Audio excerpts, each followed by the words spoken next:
Hey everybody, welcome back to Leading Thriving Cities. This is our new show where we shine a spotlight on leadership in public service and have deep conversations about sustainability and how we need to create a thriving future for our cities. My name is Chad Wright. I'm the founder of Huard Partners. Today, I'm joined by Dean Huard. He spent over 30 years in the United States military and retired as a lieutenant colonel, and he is now in the city management world. We have such a great conversation about the differences between those worlds, but really the similarities.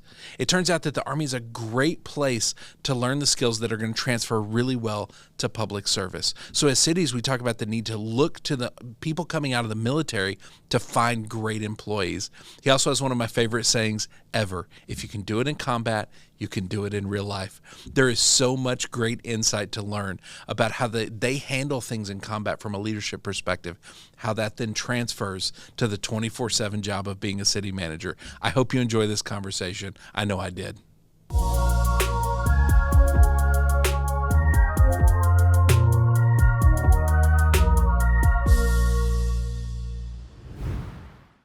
All right, Dean, thank you for being here today.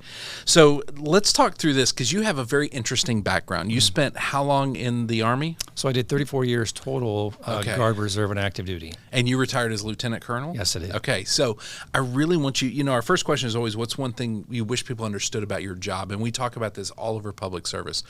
What's one thing you wish people understood about transitioning out of the military into public service and that process? Well, I think people need to understand that the skill set that that soldiers, airmen, Marine Corps, Marines bring to public service, it's so relatable. Yes. And like you and I were talking about earlier, it's not just the lieutenant colonel that has a 30-year management background. Yeah. It's the fact that it's someone that maintains vehicles. It's somebody that's HR, somebody that's in IT. Yeah. So when I talk to folks about transitioning from the military to local government, you cannot forget the fact that you have a pool of people that still want to serve, and yes. That's the tagline for ICMA veterans is still serving. So if yes. you're looking for a way to continue to serve, local government is just it really is a great option.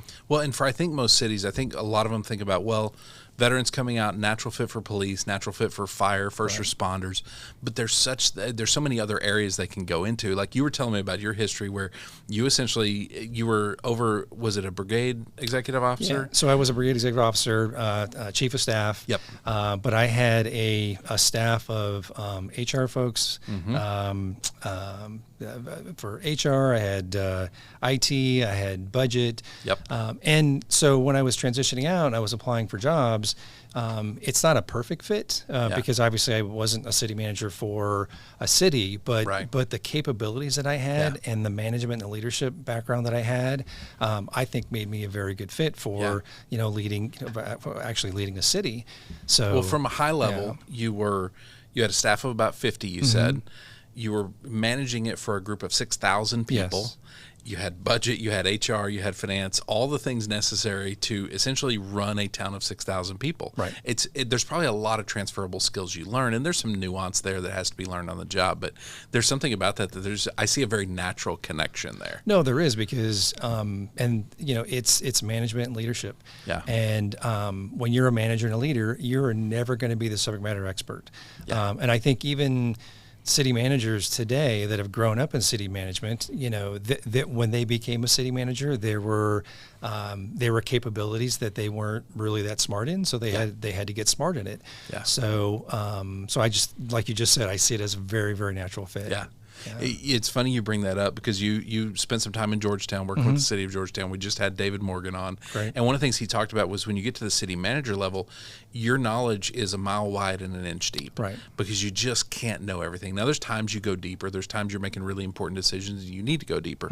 But you can't do that on literally everything. Right. And I'm curious, as you came up in the ranks through the military, like, what does that look like where you learn that lesson of, okay, I've been on the ground doing the work, now I'm leading people that do the work. What was that transition like? Did you learn quickly to trust your people and to build those teams out? Well, I think what's important first off is to understand what your boss wants. And in this case, in city management, it's understanding the people and their wants and desires. But when I was on active duty, it was understanding, what is it my boss wants as far as, is he looking for trends? Is he looking for, certain things from my people? So I just think it's important to highlight exactly what it is they're looking for, and then you can find a way to give him or her the information that they need. Yeah. When you have a boss that's looking for trends, what does that mean exactly? So everything's about data. Everything's about data analytics, KPIs nowadays, in civilian speak per se. So it's finding trends and trying to spot problems in those trends so that you can prevent that from happening again. So really understanding how's this boss going to measure our success. Right. Yeah, that's really interesting. Yeah. So as you came up through the ranks, obviously retired lieutenant colonel, you didn't start there. You came a long way through that journey over those 30 plus years. What were some of the internal challenges you really had to overcome with yourself as you grew as a leader? What were some things you wrestled with? Well, I think the biggest thing that I had to overcome, and this is part of my transition, was going from strategic to tactical. Okay. Because I was at a level to where I was in charge of a lot of equipment, a lot of people, a lot of budgets, big budgets. So my biggest challenge when I transitioned off active duty was the city manager role that I had was it was just me. It was one person, it was one city manager, 2 staff people. And so the challenge I had was I had to be good with being tactical. Yes. And you would have thought that after years of being active duty in the military that I would have been accustomed to it. Yeah. But when you're the higher up in rank you go, you're kind of in the clouds a little bit. And but even on active duty, you have to know when to be tactical. Yeah. But as a city manager in this particular city, I was the person handing out the checks for the pony rides. I was the person that was wrapping the pipes at the park to prevent the pipes from freezing. So a bigger city is going to have staff to do that. So I think that was my biggest challenge. That was is just really the transition. Yeah. So and you were kind of in a unique situation with a much smaller city, right? And so you have to kind of be that jack of all trades. The ponies got to get paid. Like they're not going to show up if you don't pay them. It turns out. That's really interesting. And I think as you look at your career going forward, there's going to be some interesting things you probably learn by doing that. Oh, definitely. That allows you then to lead people differently, knowing what they're in the middle of. Right? There's some value to that. I think the overall theme is knowing when to be tactical. Knowing it was important that I had all that strategic background, all the deployments I had, and even then we had to be tactical. But it's going forward, knowing what to apply when, right? Because we talked a little bit, and I encounter all the time leaders who they're essentially micromanagers because they're all about the tactical. They don't get up here. They don't look at the big picture. It is this person turning the wrench in the exact way I want them to turn the wrench, right? And that gets so, it's exhausting to be under that leader, and it's exhausting to be that leader, honestly. And if you're that tactical, then there's something you're missing. Yes. Because if your span of control should be about 5 people. And so if you're spending all your time on that one area, you're not seeing the forest for the trees. Yes. You're not able to be strategic too. And that's really the role of a leader is to be strategic. Yeah.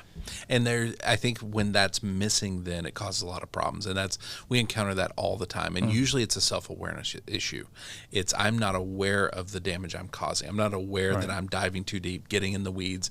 We encounter this at all levels of leadership. We encounter this with city councils, like not having their lanes, really clearly defined. And so that tends to be a thing that leaders can wrestle with a lot. So. But like we were talking about earlier, it's always better, I think, to have that outside person because you don't.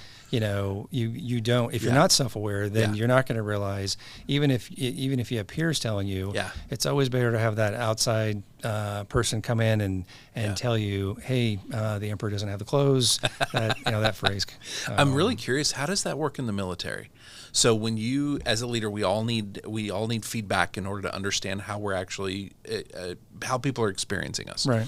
So how does that work in the military in terms of getting that feedback? Do you have to very intentionally build a circle of people that are willing to give it to you? Yeah. So from a process standpoint, everybody has performance evaluations, and we use a support form, and basically that is just your goals. This is what I want to accomplish for the year, and then on paper in the process is to do a 6-month check. Hey, how you doing? But good leaders are checking every day. They're checking in with their people, and they have a good pulse of how they're doing. Are they accomplishing the tasks that I want them to do? Yep. So that requires a deep level of connection that I think a lot of leaders can lose. Yeah. Especially if you are up here, if you're very strategic, doing a lot, it's easy to lose connection with the front line and understand how they're doing and what they're in the middle of. Yeah. And you have to be really intentional about that. And I think that's true of city management too. Oh, sure. Having a city manager, it's funny. I'll have city managers that will go out with the public works crews and just spend a couple hours with them right alongside them. It means the world to those public works crews because they see that, hey, they care enough about us to be out here to understand us. And so I don't think it matters the realm you're in. Like I said, leadership is leadership, right? It's people. Yeah. And that's the hardest piece, because I think when people think of public service, they almost think of them as just cogs in a machine. Right. And the reality is we're trying to get a lot done with people that are pretty tired and don't have enough resources. Yeah. And so that's why it's important to get out of the office. Back in I think it was the late 80s, Tom Peters wrote a book called Management by Wandering Around. Yes. And that was in vogue then and kind of went out of vogue. But basically it's just, it's in the Army, it was, getting in the motor pool, getting under the hood of the vehicle, finding out what's wrong with it, even if you're not a mechanic like me. Yeah. You need to make sure that your people see that that they understand that what they're doing is important. Yes. So, yeah. Yeah. One of the things when we think about public service and we talk about not enough resources is that they're often doing a lot and they're often exhausted in that process. And something you and I were talking about before we started recording was what it looks like to care for yourself as a leader, in wartime when you are there in a theater of war. Because one of the things we do is we spend all our time on helping people understand that really you as a leader, how you show up, nothing else matters more than that. Yeah. If you show up as a healthy leader, you're going to handle everything else that happens to you. Tell me a little bit about what that looks like. You were talking about the importance of that, even when you're in the middle of a combat situation. Yeah. Well, it's just important to ensure that you're healthy for your people. Yeah. And like I said, even in a combat environment, you're working 10, 12, 14 hours a day. Yep. I mentioned I was a staff officer deployed, but even when you're not, in a combat scenario, even as a staff officer, you need to take care of yourself. You're working 10, 12, 14 hours a day. You have to prioritize sleep, and then you have to prioritize working out. Yeah. I was a big fan when I was deployed to Kuwait of TRX. Okay. So it was just very easy to throw it on the on a high point on a container, on a door, and just do a workout, because the more you do that, you get the dopamine going in your head, and you're going to be a better leader for your people. Yeah. I think that's one of the things that as you're transitioning into this city management public service, the more you can preach that, because I think that's one of the things that goes out the door when we get into city management and suddenly it's a 24/7 job. Yeah. There's always an emergency. There's always something breaking, something going wrong. You got council texting you at 3 a.m. like, hey, why haven't we mowed this grass? Like that happens. And I think one of the first things to go out the window is the health of the leader themselves. And we encounter that quite a bit. And so I think that to have models of that, to say, no, we have to prioritize us. We preach it all the time. But I think having someone that's in that world do the same thing, to say, look, here's what we did in the military in wartime. Surely we can figure that out as city managers, you know? Well, that's exactly what I would say as far as, if we did it in combat, you can do it in your everyday life. Yes. So I'm going to start using that. No, I would. I mean, I don't mean to be melodramatic, but it's true. And it's it's important just to keep things in perspective. Yes. And just, a good leader is calm, steady. They have perspective. They understand what the problems are. So if you're going to get excited about something as minor as I don't know, having the grass cut, then but it's also important to understand that person's perspective, because to them it may be the most important thing in the world. And they have to have, if that's their priority, that's their perspective, then you have to respect that. So, that makes sense. You just have to figure out a way to balance it out. It's an interesting middle ground, right? Of you have to listen to everybody, you have to have empathy for them. Right. But again, this goes back to being healthy. If we are not in a healthy spot, there's zero empathy. Right. It's like, why are you calling me about the grass? Yeah. But if we have empathy for them, go, okay, it does matter to them, so let's give it the attention it deserves, and let's take care of them as best we can. Well, because even deployed, if someone's having a bad day, you're like, hey, go back to the chew and sleep it off. Because you are no good to anybody else. Yes. So. And again, if you can do that in combat, we can do that in city management. Yeah, we can do that in public service. That is, listen, if nothing else comes out of this episode, and it's already been good, that right there is phenomenal. Because I just love that idea that there are certain things that I think what holds us back often is our own mindsets. And we're like, oh, it has to be this way. And I'm over here going, it doesn't have to be this way. It doesn't have to be a 24/7 job. It doesn't have to be one where you are always connected and there's zero ability to disconnect. But I hear that all the time. Well, and there are leaders, I would tell my leaders on active duty, you are, you control your calendar. So if you are tired, or if you have too much going on, it's your responsibility to change that calendar and prioritize you. And leaders feel like, well, that's selfish. I can't prioritize myself. So again, it's all about balance. You have to find a way to prioritize your mental health, and your state of mind. And I really do think that matters more to success than anything else. Right. If the leader shows up as healthy, we can do anything. And so I think that's a drum we're going to keep beating. So I love having your perspective on that. That's actually really helpful. That's why somebody asked me the other day about what I've done in transition, and I think it's important to have a routine in the morning. Yes. You 100%. you get up, you have the coffee, you meditate, pray, do some reading. You need to have an hour out of your morning to start things off so that you are successful for the day. Yes. It's focused on you, and it's one of the least selfish things you can do. Completely. And that's what people don't understand, is how much that is for other people. The work, I do the same thing. I have a very strict routine that is designed to show up as the best for other people. They have been around a non-healthy version of me. It's not a lot of fun. And we don't get a lot done. And so really to say, I want them to experience the best version. And so that's a lot of the work we end up doing, is helping leaders become self-aware enough to understand how people are experiencing them, and then also have the tools to change that if they want to. I wonder if that's just from the older generation that have a problem with that, or if younger folks are like, no, it's important to take care of myself. The younger folks are better at it.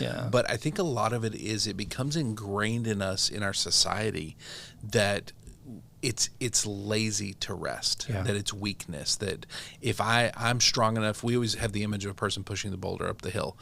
I have the sheer force of will to shove that up the hill. I don't need other people. I don't need rest. I got this. We think that's success. That's what was drilled into us.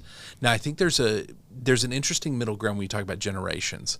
I think the younger generation is better at taking care of themselves, and hopefully they're teaching us how to do that, because we need to know how to do that. We are more resilient, and they are less resilient. Like, there's times you do have to put your head down and run through the wall. Right. They're not as often as we think they are, because we get really good at it, so we get locked in that mode. So I'm hoping there's a middle ground where we can teach them to be more resilient. They can teach us to care for ourselves, and between the two, we can learn something special. So I think the number one thing that people should do, go to Europe. Interesting. Get on a plane. And I was stationed in Germany for 3 years. And it just it's different, isn't it? Oh my gosh, it's just because that the quality of life is there. It's all about it's all about quality of life and the food and the time. It's not about being on your laptop 24/7. And and knocking out a project.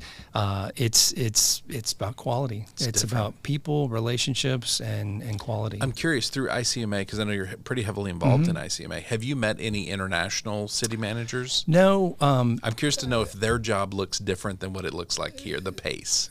I don't know, but the only experience I had was when I was able to go to Columbus, Ohio last year.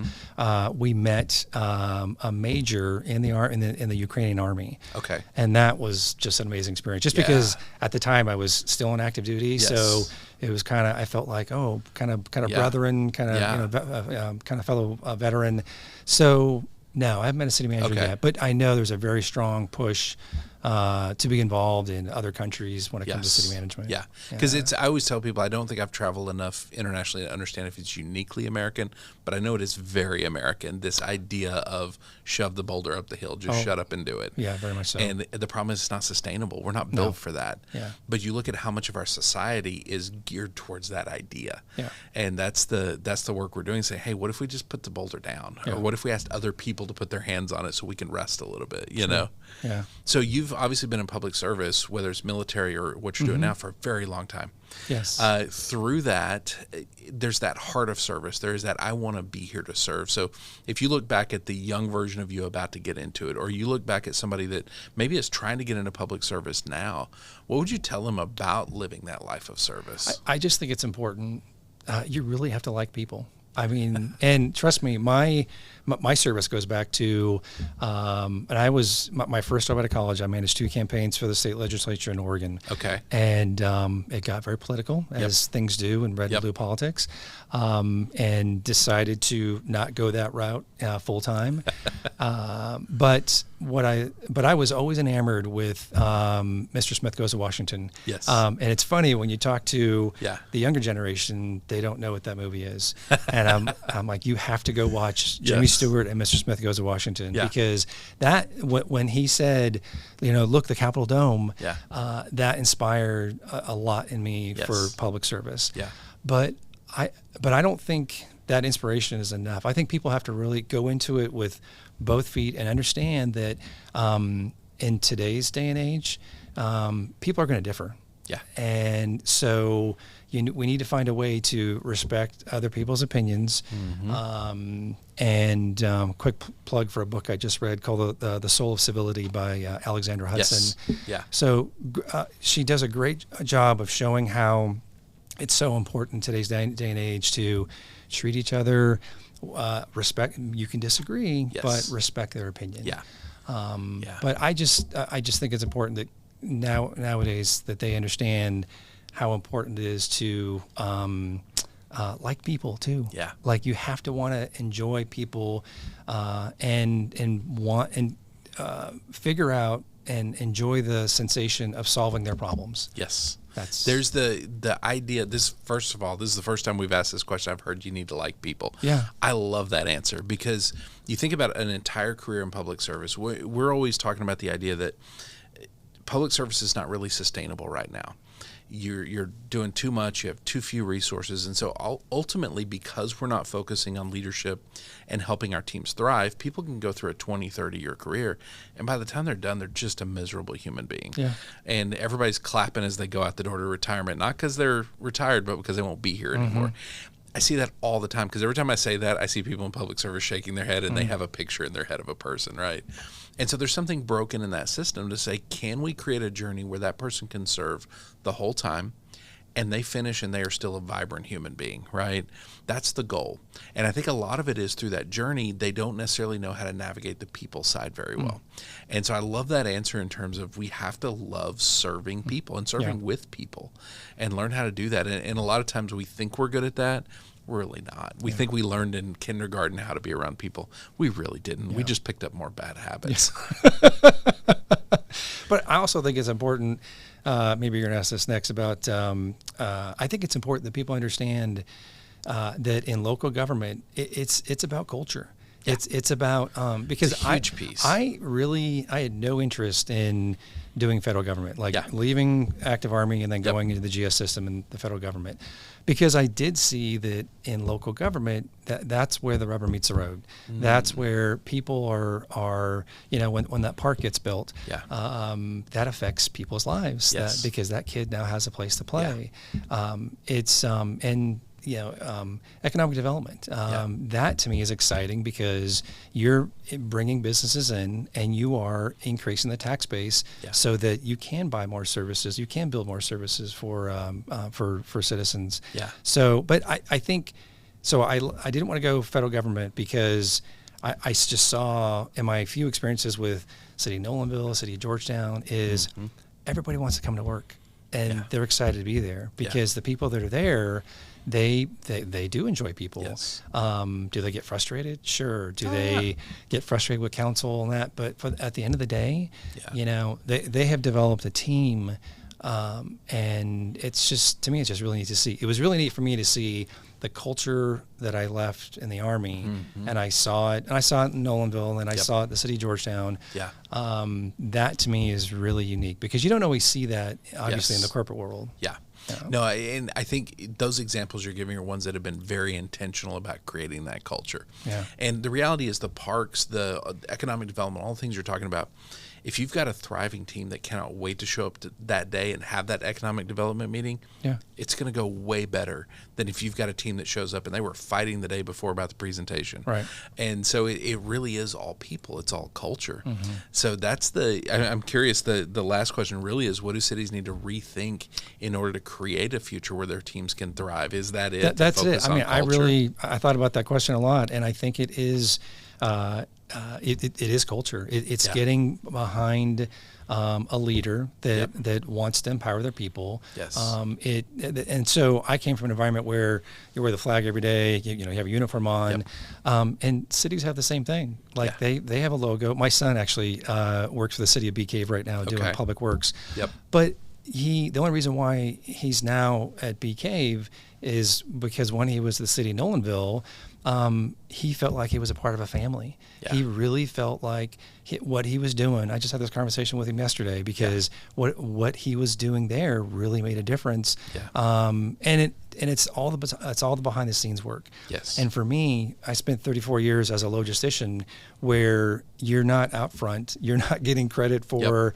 taking that hill. Yep. But without the logistician, you're not going to be able to. You're not taking the hill. You're not taking the hill. You don't have the food, the bullets, all the things you need to make it happen. Yeah. That support is so needed, and that's what most of, I think, public service is. It is people working behind the scenes so that our society functions, so that the normal things that we take for granted, they work. The water works, the electricity works, and it's so many people serving very quietly behind the scenes. Yeah. And I think we have a simple equation. It's healthy leaders plus thriving teams equals sustainable impact. And the sustainable impact is we are showing up every day, we're making a positive impact, and we're doing it sustainably so nobody burns out. Yeah. But you got to have a healthy leader first. You said rally around that leader. Sure. Then you got to have a thriving team following them. All of that is culture, and it takes intentionality. It doesn't seem to happen by accident. To me, it's the most important work that the city manager does. Yeah. Is that culture, is creating it, and really, I guess it's kind of cultivating it, right? It is. I'm going to plant the seeds, I'm going to water the seeds, and I'm going to really care for this and make sure it happens. Yeah. But without that attention, it doesn't. And there's so many louder things trying to get the attention. For a long time, I figured. I was a little frustrated with my ability as a leader because, some leaders have a technical, have some technical background, engineer, planner, whatever.